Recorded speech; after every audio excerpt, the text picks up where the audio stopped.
Hey everybody, Mark Watts here. I'm in the great state of Texas, and I'm actually in an area called Aransas Pass.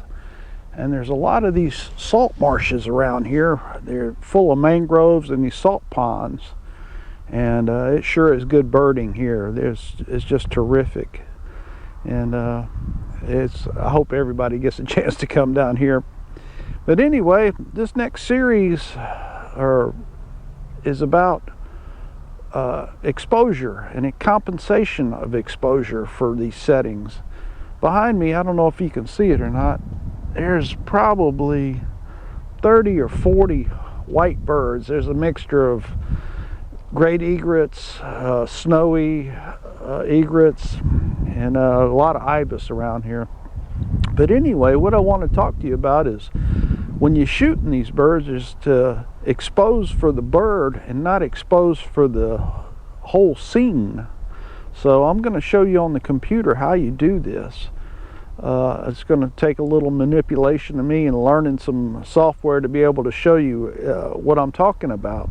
But every camera, modern day camera, has an exposure compensation where you can take it down a third or a half step at a time, or go up a third and a half step at a time and overcompensate, overexpose the scene. And that's when you do this for shooting into the light.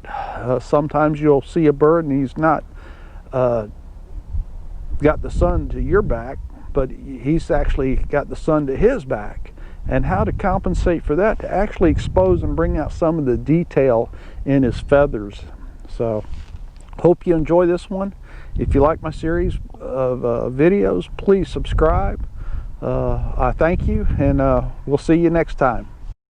All right, here we have a great egret sitting here, and I'm shooting at 1/500th of a sec f9 at normal compensation. And you can see on the bottom of my screen it shows me these settings. But I have a button over here that if I mash the down side of it, it'll send me to exposure compensation, and then I can rotate my dial and you can see it's taking it down and it's darkening up the picture, or I can brighten it up by rolling up the exposure, and you see it go up and down. And when it does that, if you could watch the ISO, but you can't see it right now, the ISO goes up and down as you're shooting also. So this is a real benefit of exposure compensation. And I usually shoot about minus 0.7 or -1 for a white bird sitting in the sun. And when you do this, it not only brings out the detail in the feathers, but it also darkens the background, and it makes the bird really stand out and pop. So the next I'm going to show you some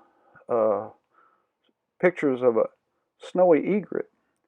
And these settings here, I was shooting at 1/1600 of a second. And it's ISO 250. And it's not bad, but there's really no detail in the wing feathers or in the neck feathers.